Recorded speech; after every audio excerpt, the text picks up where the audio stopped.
नमस्कार दोस्तों, स्वागत है एक बार फिर आपका हमारे YouTube चैनल उन्नत शिक्षा में। तो आज हम करेंगे अपना जो लागत चैप्टर है, क्लास 11th का जो आपका सिलेबस है उसमें आपका जो लागत चैप्टर है वो आपका फाइनल टर्म में आना है। तो हम इस चैप्टर को आज एंड करेंगे। कुछ टाइम से मैंने कोई भी वीडियो नहीं बनाई थी, उसका रीज़न ये है कि मेरे भी एग्ज़ाम थे जिस वजह से मुझे टाइम नहीं मिल रहा था। अब मैं कोशिश करूँगा कि जल्द से जल्द मैं आपका जो सिलेबस है उसको मैं एंड करूं। तो आइए हम इसकी शुरुआत करते हैं। देखिए, सबसे पहले हम इसमें समझेंगे कि लागत क्या है, लागत जो है वो क्या है। तो देखिए, लागत का अर्थ होता है किसी भी चीज़ को जब हम उत्पादन करते हैं उसका, तो उसमें जो खर्च किया जाता है उसी को हम लागत कहते हैं। ये लागत की एक सामान्य परिभाषा है, परंतु यदि हम स्पष्ट रूप से देखिए तो देखिए, वस्तुओं का उत्पादन करने के लिए एक फर्म को आगतों की आवश्यकता होती है। यानी कि यदि हमें उत्पादन करना है तो हमें उसके लिए दो चीज़ों की आवश्यकता होती है। एक होते हैं हमारी कारक आगतें, दूसरी होती है गैर कारक आगतें। तो कारक आगतों में हमारी भूमि, श्रम और पूंजी आता है, और गैर कारक आगतों में हमारा जो कच्चा माल है वो आता है। ठीक है।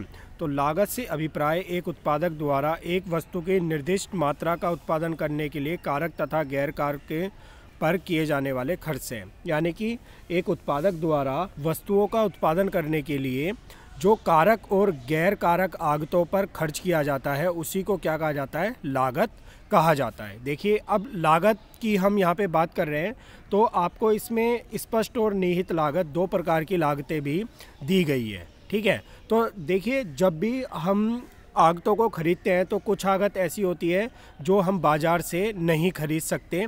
एक उत्पादक कुछ स्वामित्व आगतों का भी प्रयोग कर सकता है। जैसे देखिए, यहाँ पे उदाहरण दिया गया है कि बाजार से श्रमिक भाड़े पर लेने के स्थान पर उत्पादक अपने पारिवारिक सदस्यों को श्रमिकों के रूप में प्रयोग कर सकता है।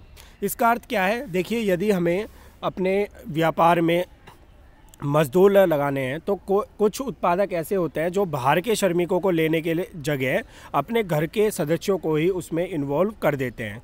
तो ऐसा करने पर क्या होगा कि उन्हें उसके लिए पेड नहीं करना होगा, क्योंकि वो उसके घर के ही सदस्य हैं। ठीक है। तो इसी को हम क्या कहते हैं, निहित लागत कहते हैं, इम्प्लिसिट कॉस्ट, यानी कि जो उसमें ऑलरेडी सम्मिलित है।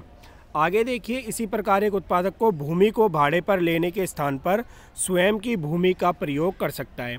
अब देखिए, यदि एक उत्पादक भाड़ा जो ज़मीन है उसको खरीदने के स्थान पर मान लीजिए वो अपनी ही ज़मीन का उपयोग कर रहा है, तो उसके लिए उसको कोई कुछ भी पे नहीं करना पड़ेगा। तो इन्हीं लागतों को हम क्या कहते हैं, इम्प्लिसिट कॉस्ट इनको कहा जाता है, यानी कि निहित लागत इनको कहा जाता है। उत्पादक द्वारा बाजार से खरीदी गई आगतों पर किए जाने वाले व्यय को स्पष्ट लागत कहते हैं। देखिए, जिसके लिए उत्पादक को पे करना होता है, खर्च करना होता है, पैसे देने होते हैं, उसको क्या कहा जाता है, उसको कहा जाता है स्पष्ट लागतें। जिसके लिए उत्पादक अपनी जेब से खर्च कर रहा होता है उसको कहा जाता है स्पष्ट लागतें, और जिसके लिए उसे खर्च नहीं करना वो हमारा क्या होता है, निहित लागतें होती हैं। तो कुल लागत बराबर होती है हमारी स्पष्ट लागत प्लस निहित लागत। यदि हम दोनों को जोड़ दें तो हमारी क्या आ जाती है, कुल लागत आ जाती है। देखिए, मैंने आपको बिल्कुल शॉर्ट तरीके से बता दिया है कि जिसके लिए एक उत्पादक को पे करना होता है वो स्पष्ट लागत है, जिसके लिए उसे पे नहीं करना होता, उसके अपने परिवार के सदस्य श्रमिक के रूप में कार्य कर रहे हैं, उसकी जो ज़मीन है वो उसकी अपनी है, तो इसे जो है निहित लागत कहा जाता है। अब देखिए, दोनों में यहाँ पे डिफरेंस भी दिखाया गया है। तो स्पष्ट लागत क्या है, बाजार से भाड़े पर खरीदे गए आगतों की अवसर लागत, और निहित लागत क्या है, सब स्वामित्व आगतों का प्रयोग करने की अवसर लागत। ठीक है। इसके अंदर जो है भुगतान किया जाता है, इसके अंदर जो है भुगतान के स्थान पर हम वैकल्पिक यानी कि ऑप्शनल चीज़ों का हम इसमें यूज़ करते हैं। अब देखिए, दोनों में अंतर दिया गया है। ये बाजार से खरीदे गई आगतों की अवसर लागत है, ये आगतों को, ये शुभ स्वामित्व यानी कि अपनी ही जो आगतें हैं उनको प्रयोग करने की अवसर लागत है। इसे नकदी भुगतान के रूप में मापा जाता है, लेकिन इसको नकदी भुगतान के रूप में नहीं मापा जाता, बल्कि स्वनियोजित संसाधनों की आरोपित लागत के रूप में मापा जाता है। अब देखिए, उदाहरण दिया गया है, श्रमिकों को मजदूरी दी गई या बिजली के बिल का भुगतान किया गया, ये हमारी क्या है, स्पष्ट लागतें हैं। ठीक है। उद्यमी ने श्रमिक भाड़े पर लेने की जगह अपने परिवार के सदस्यों का उपयोग किया, ये हमारी निहित लागतें हैं। आगे हम बात करते हैं, देखिए आगे है हमारी अल्पकालीन लागतें। ये हमारा बहुत इम्पोर्टेंट है। तो अल्पकालीन लागतों में हमारी दो तरह की लागतें होती है। पहली होती है हमारी क्या, स्थिर लागतें, और दूसरी होती है हमारी परिवर्ती लागतें। तो देखिए अल्पकाल समय की वह अवधि है जिसमें कुछ कारक स्थिर होते हैं, कुछ परिवर्ती होते हैं। ये आपने पढ़ा होगा कि अल्पकाल में कुछ कारक स्थिर होते हैं लेकिन ज़्यादातर परिवर्ती होते हैं। इसके अनुसार अल्पकालीन लागतें दो प्रकार की होती है, बंधी और स्थिर लागतें यानी कि फिक्स कॉस्ट, जिनसे अभिप्राय स्थिर कारकों पर होने वाले व्यय से, और परिवर्ती लागतें जिनसे परिवर्ती कारकों पर होने वाले व्यय से। अब देखिए लागतें हमारी दो प्रकार की हो गई। एक हो गई हमारी फिक्स्ड कॉस्ट यानी कि स्थायी लागतें। तो स्थायी लागतें हमारी क्या होती हैं, स्थायी लागतें हमारी होती हैं जो उत्पादन घटे या बढ़े उससे उस पर कोई भी असर नहीं पड़ता। ये लागतें जो हमारी होती हैं वो हमेशा बनी रहती है। जैसे मान लीजिए आपने कोई कारखाना लगाया तो उसमें बिजली का बिल हमेशा आएगा, चाहे आप कारखाने में उत्पादन कीजिए या मत कीजिए। तो ये हमारी क्या होती है, बंदी लागतें होती हैं, फिक्स्ड कॉस्ट होती है। परिवर्ती लागतें क्या होती हैं, जो उत्पादन घटने के साथ घटती है और उत्पादन बढ़ने के साथ बढ़ जाती है, उन्हें परिवर्ती लागतें कहते हैं। और जो कुल लागत होती है वो हमारी परिवर्ती लागत और स्थिर लागत का जोड़ होती है। अब हम एक एक करके इनके बारे में जानेंगे। देखिए बंदी लागत और स्थिर लागतों के बारे में मैंने आपको बता दिया है कि इसका उत्पादन घटने या बढ़ने से कोई भी फ़र्क इन लागतों पर नहीं पड़ता, ये हमेशा बनी ही रहती है। देखिए उत्पादन की मात्रा में परिवर्तन होने से इन लागतों में कोई परिवर्तन नहीं होता। मैंने आपको यही बताया, जब कुछ भी उत्पादन नहीं हो रहा होगा तब भी आपको ये लागतें पे करनी ही पड़ेगी। जैसे देखिए एक उदाहरण लिया है, एक दरी बनाने वाली फर्म है, ठीक है, एक मशीन को उसने लगा दिया है और मशीन अधिक से अधिक 6 दरी एक दिन में बना सकती है और भाड़े पर लेने की लागत 500 रुपये प्रतिदिन है। तो देखिए 500 रुपये क्या है, आपकी बंदी लागत है, क्योंकि आपने किराए पर लिया है तो ये 500 रुपये आपको देने ही पड़ेंगे, चाहे आप उत्पादन करें या ना करें, यानी कि दरी बनाएं या ना बनाएं। तो देखिए बंदी लागतों के उदाहरण है, स्थिर लागतों के उदाहरण मशीन और प्लांट पर व्यय, भूमि और इमारत पर व्यय, लाइसेंस फीस, स्थायी कर्मचारियों की मजदूरी तथा वेतन। तो ये चारों चीज़ जो होती है देखिए ये हमें हर कंडीशन में पे करनी ही पड़ेगी, चाहे उत्पादन हो रहा है या नहीं हो रहा। देखिए यहाँ पे इसको एक सारणी के द्वारा बताया गया है। उत्पादन की इकाइयाँ हमारी 0 है तो भी बंदी लागत 10 है, 1 है, 2 है, 3 है।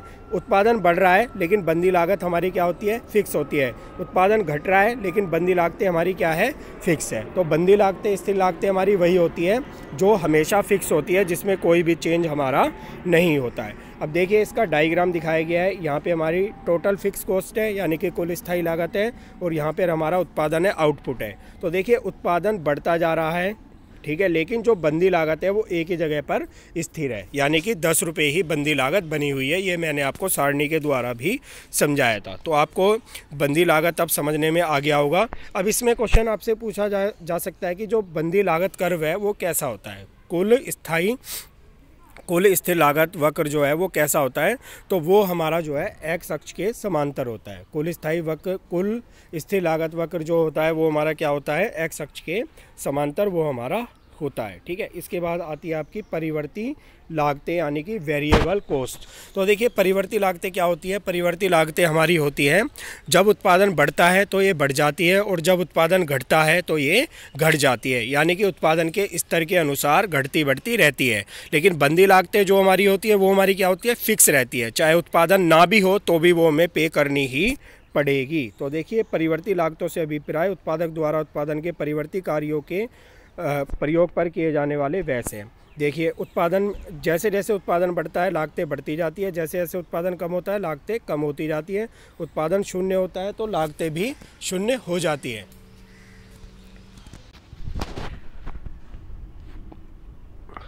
तो आप यहाँ पे देखिए मैंने बताया कि परिवर्ती लागतें जो हमारी होती है वो उत्पादन घटने पर घट जाती है और उत्पादन बढ़ने पर बढ़ जाती है। लेकिन अगर शून्य भी हमारी लागतें हैं तो परिवर्ती लागतें भी क्या हो जाती है, शून्य हो जाती है।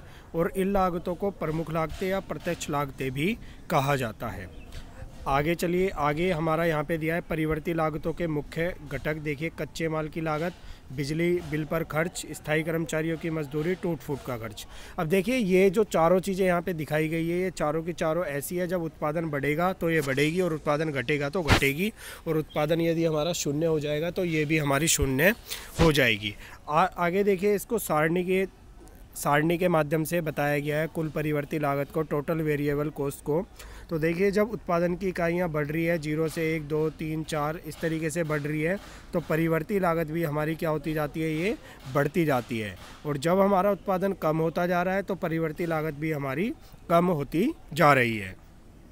तो देखिए, जब शून्य हमारा उत्पादन इकाई का हो रहा है तो हमारी कुल परिवर्ती लागत भी क्या है, शून्य है। आइए अब इसके वक्र को समझते हैं। तो देखिए, ये हमारा उत्पादन है, ये हमारा टोटल वेरिएबल कॉस्ट है, जिसको टीवीसी भी हम कहते हैं। तो देखिए, उत्पादन जैसे जैसे बढ़ता जा रहा है तो टीवीसी भी हमारी क्या हो रही है, बढ़ती जा रही है। तो आगे हम इसको देखते हैं। आगे हमारा है कि बंदी लागतों में और परिवर्ती लागतों में, यानी कि फिक्स्ड कॉस्ट और वेरिएबल कॉस्ट में हमारा क्या अंतर होता है। तो देखिए, मैंने आपको बताया कि बंदी लागतें फिक्स होती है, उत्पादन के प्रत्येक स्तर पर ये समान बनी रहती है, जबकि ये उत्पादन के प्रत्येक स्तर पर बदलती रहती है। ठीक है, ये तब भी स्थिर रहती है जब उत्पादन शून्य होता है। परिवर्ती लागतें शून्य तब होती है जब उत्पादन शून्य होता है, लेकिन बंदी लागतों में उत्पादन हो रहा हो या ना हो रहा हो, ये हमेशा बनी रहती है। बंदी लागतें उत्पादन के शुरू होने से पहले भी खर्च की जाती है, लेकिन परिवर्ती लागतें उत्पादन शुरू होने के बाद में ही खर्च की जाती है। क्योंकि बंदी लागतें उत्पादन शुरू होने के पहले क्यों खर्च की जाती है, जैसे हमें मीटर लगाना है तो हमें वो लगाना ही पड़ेगा, तो शुरू में ही हम जो है इस पर खर्च करना शुरू कर देते हैं। बंदी लागतें उत्पादन में वृद्धि अथवा कमी होने पर परिवर्तित नहीं होती, और जबकि जो परिवर्ती लागतें हैं वो उत्पादन के अनुसार ही परिवर्तित होती रहती है। ठीक है, आगे देखिए, एक सारणी के द्वारा बंदी लागत, परिवर्ती लागत और कुल लागत को समझाया गया है। तो यहाँ पे देखिए, सारणी दी है। तो फिक्स कॉस्ट जो हमारी होती है, बंदी लागत, स्थिर लागत, वो हमेशा हमारी क्या होती है, एक जैसी होती है। और लेकिन जो हमारी परिवर्ती लागत होती है, परिवर्ती लागत हमारी उत्पादन बढ़ने के साथ साथ बढ़ती जाती है, उत्पादन घटने के साथ साथ घटती जाती है। और जो कुल लागत है वो हमारा क्या होता है, बंदी लागत का और परिवर्ती लागत का हमारा जोड़ होता है। 10 0 10, 10 और 10 20। तो कुल लागत जो है हमारी, टीसी जो है वो हमारा टीवीसी और टीएफसी का जोड़ होता है। ठीक है, तो इसको सारणी के द्वारा समझाया गया है।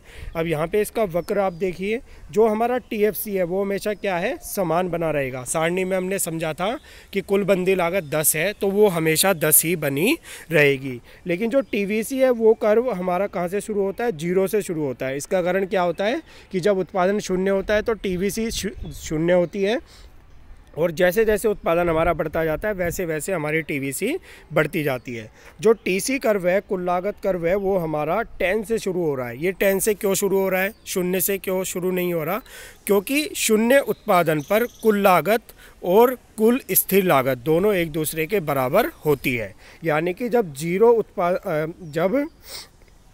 जब हमारा जो उत्पादन है वो ज़ीरो होता है, ज़ीरो उत्पादन पर जो है हमारी टीएफसी और टीसी दोनों एक दूसरे के बराबर होती है, क्योंकि शून्य उत्पादन पर टीवीसी हमारी ज़ीरो हो जाती है।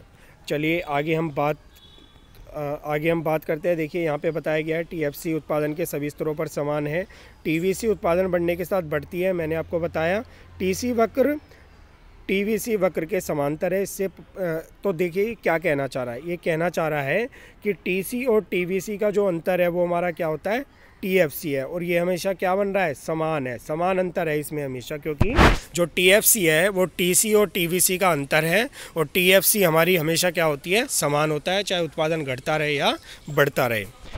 अभी इसके अंदर हम आगे चलते हैं। आगे देखिए, आगे बात आती है हमारी औसत लागत की, एवरेज कॉस्ट की। तो हमारी एवरेज कॉस्ट क्या होती है, किसी वस्तु की प्रति इकाई लागत को हम औसत लागत कहते हैं। जैसे मान लीजिए हमें 20 चीज़ें बनाने में 100 रुपये खर्च हुए हैं, तो एक पे हमारे कितने खर्च हो गए, 5 रुपये। तो 5 रुपये क्या है, हमारी एवरेज कॉस्ट है। ये मैंने आपको सरल भाषा में समझाया है। उत्पादन की प्रति इकाई लागत को औसत लागत कहा जाता है। औसत लागत का फॉर्मूला देखिए, AC बराबर होता है TC/Q।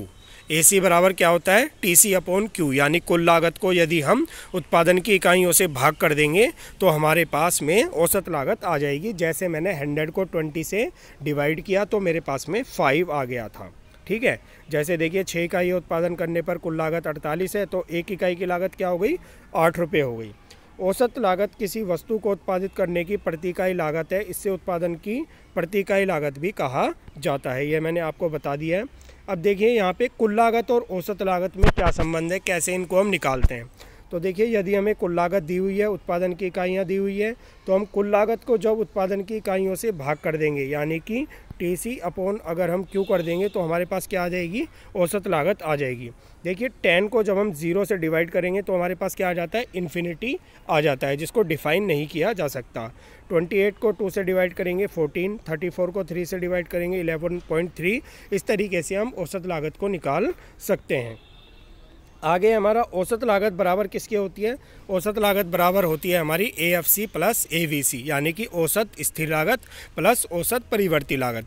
जैसे देखिए कुल लागत बराबर था हमारा, कुल लागत बराबर के क्या था हमारा, TFC प्लस TVC। उसी तरह AC यानी कि औसत लागत बराबर है हमारा AFC प्लस AVC। अब AFC निकालने के लिए हम क्या करेंगे, TFC divide by Q। AVC निकालने के लिए क्या करेंगे, TVC डिवाइडेड बाई Q। और AC निकालने के लिए क्या करेंगे, TC अपॉन Q। तो इस तरीके से हम इनको निकाल सकते हैं आसानी से। तो देखिए औसत बंदी लागत, स्थिर लागत, एवरेज फिक्स्ड कॉस्ट को हम कैसे निकालते हैं, TFC अपॉन में Q। यदि हम कुल स्थिर लागत को Q से भाग कर देंगे तो हमारे पास क्या आ जाएगा, AFC आ जाएगा।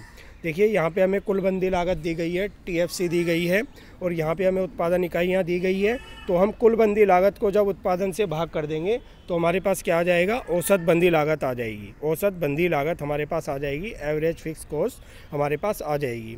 तो देखिए एवरेज फिक्स कॉस्ट क्या हो रही है, पहले घट रही है, घटते घटते 2 तक आई, फिर से घटी, फिर से घटी, और ये घटती ही जा रही है। ठीक है, AVC क्या हो रही है हमारी, घटती ही जा रही है, 10, 5, 3.3। तो AVC हमारी घटती जा रही है, तो इसका जो कर्व है वो कैसा बनेगा, देखिए घटता हुआ इसका कर्व बन रहा है।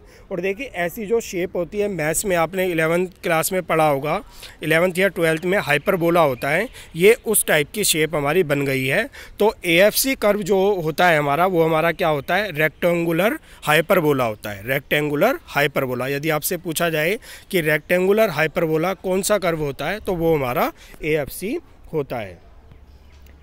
आगे हम बात करते हैं औसत परिवर्ती लागत की। ठीक है, औसत परिवर्ती लागत।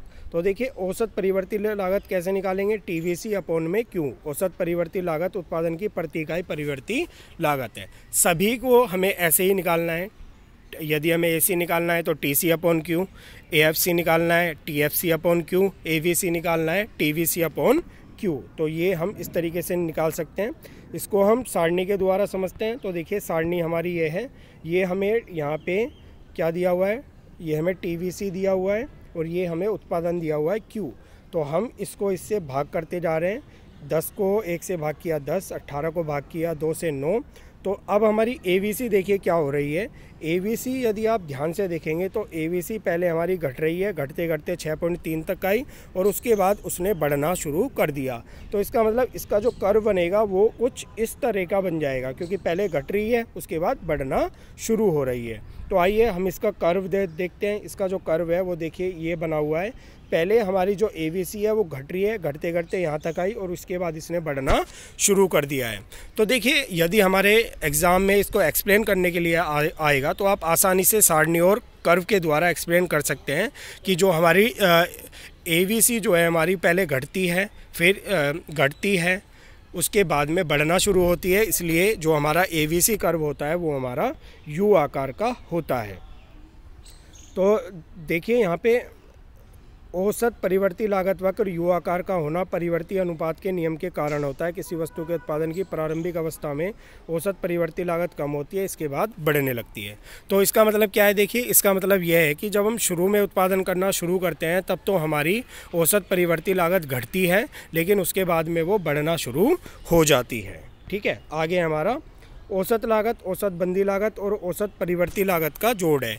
जिस तरह हमारी कुल लागत TC जो है वो TFC कुल स्थिर लागत और TVC कुल परिवर्ती लागत का जोड़ है, उसी तरह जो हमारा AC है एवरेज कॉस्ट, औसत लागत जो है वो है वो हमारी औसत स्थिर लागत और औसत परिवर्ती लागत का जोड़ है। यानी कि AC बराबर होता है हमारा AFC प्लस AVC।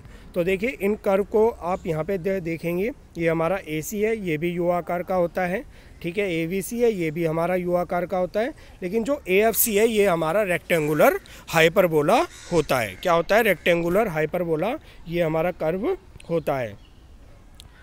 आगे देखिए अल्पकालीन औसत लागत वक्र यू आकार का है। मैंने आपको बताया था कि AVC जो है वो हमारा यू आकार का होता है। AVC के यू आकार का होने का कारण क्या होता है? क्योंकि देखिए जब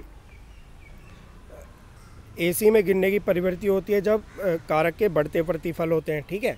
जब बढ़ते प्रतिफल का नियम लागू होता है तो AC गिरती है, जब घटते प्रतिफल का नियम लागू होता है, ठीक है, तो AC में बढ़ने की प्रवृत्ति होती है जब घटते प्रतिफल का नियम लागू होता है, ठीक है। और घटते प्रतिफल के नियम को ही सबसे अच्छा माना जाता है, ठीक है। आगे अब हम इसकी बात करते हैं। आगे आती है हमारी सीमांत लागत यानी कि मार्जिनल कॉस्ट, जिसको हम MCV कहते हैं। तो देखिए सीमांत लागत हमारी क्या होती है? एक अतिरिक्त इकाई का उत्पादन करने पर कुल लागत में जो अंतर आता है उसको हम सीमांत लागत कहते हैं। देखिए पहले मान लीजिए हम 10 वस्तुओं का उत्पादन कर रहे थे तो लागत 20 रुपये थी, हमने 11 वस्तुओं का उत्पादन किया तो लागत 22 रुपये हो गई। तो अंतर कितना आया हमारा? 22 माइनस 20, 2 हमारा जो है अंतर आ गया, ठीक है। तो वही हमारी क्या है? सीमांत लागत है। तो देखिए किसी वस्तु की एक अतिरिक्त इकाई का उत्पादन करने से कुल लागत में जो परिवर्तन आता है उसे सीमांत लागत कहा जाता है, ठीक है। सीमांत लागत को हम दिखाते कैसे हैं? सीमांत लागत को हम दिखाते हैं MC के द्वारा। MC होता है हमारा मार्जिनल कॉस्ट। तो मार्जिनल कॉस्ट जो होती है उसको हम कैसे निकालते हैं? उसको हम निकालते हैं TCN माइनस 1। मार्जिनल कॉस्ट निकालने के लिए हमें TCN में से TCN माइनस 1 करना पड़ता है, यानी कि नई वाली जो हमारी कॉस्ट आएगी उसमें से पुरानी वाली को हमें लेस करना होता है। नई वाली TC में से पुराने वाली को हमें लेस करना होता है। और मार्जिनल कॉस्ट को हम ऐसे भी दिखाते हैं delta TC upon delta Q, ठीक है। MC को हम delta TC upon delta Q के फॉर्म में भी दिखाते हैं। ये इसको निकालने का एक तरीका है। जैसे मान लीजिए 5 इकाइयों के उत्पादन की लागत 135 है, 6 इकाइयों की 180 है, तो छठी की सीमांत लागत क्या होगी? हमने इसको घटा दिया, यानी TCN माइनस 1। आगे चलते हैं। सीमांत लागत को भी हम तालिका के द्वारा समझते हैं। देखिए पूरी तालिका यहाँ पे दिखाई गई है। ये TFC है, TVC है, ये TC है। मैंने आपको बताया था जो TC है वो क्या होता है? TVC और TFC का जोड़ होता है। इन दोनों को जोड़ के हमारा ये आ रहा है, देखिए 10, 18, 28। अब हमें यदि MC निकालनी है, मार्जिनल कॉस्ट निकालनी है, तो हमें क्या करना होगा? इसे घटाना होगा। 28 में से 20 गए 8, 34 में से 28 गए 6, 38 में से 34 गए 4। इस तरीके से हम MC को निकाल सकते हैं, मार्जिनल कॉस्ट को निकाल सकते हैं, ठीक है। अब मार्जिनल कॉस्ट का जो हमारा कर्व है वो किस टाइप का होता है? ये भी देखो यू आकार का होता है।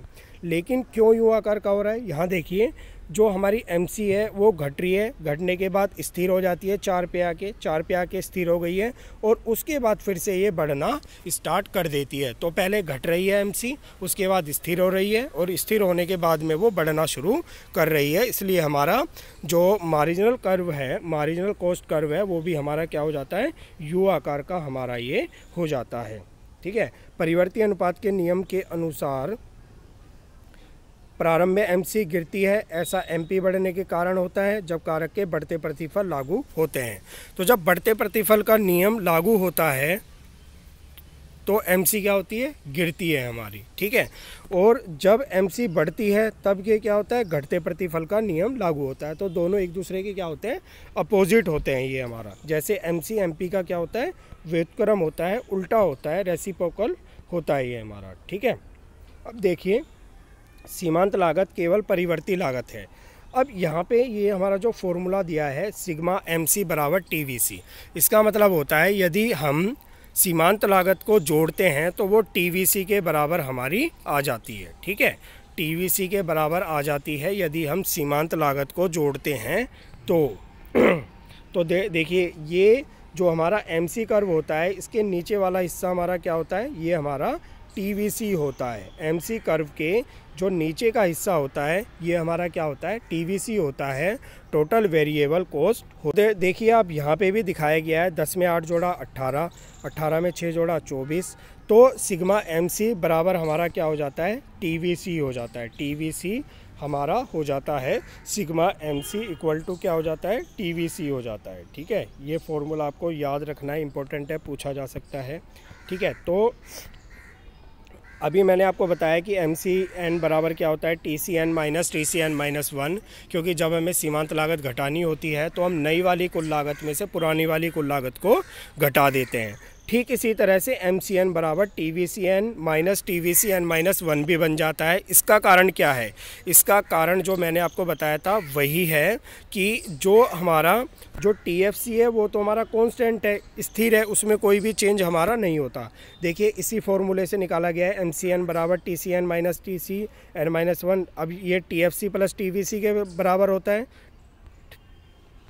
देखिए ये हमारा बराबर होता है, तो TFC से TFC हमारा घट जाएगा, तो क्या बच गया, TVCN माइनस TVCN माइनस 1। तो ये आपके एग्ज़ाम में इसको प्रूव करने के लिए भी आ सकता है। तो देखिए इस वीडियो में हमने लागत का जो इंट्रोडक्शन है वो हमने अच्छे से किया है। आगे हम इन लागतों में जो संबंध है वो हम करेंगे। उम्मीद है आपको ये वीडियो अच्छा लगा होगा, और आप आगे के चैप्टर्स की वीडियो के लिए हमारे चैनल को सब्सक्राइब कीजिए, और पिछले चैप्टर्स की वीडियो के लिए आप इस वीडियो के डिस्क्रिप्शन बॉक्स में जाकर देख सकते हैं।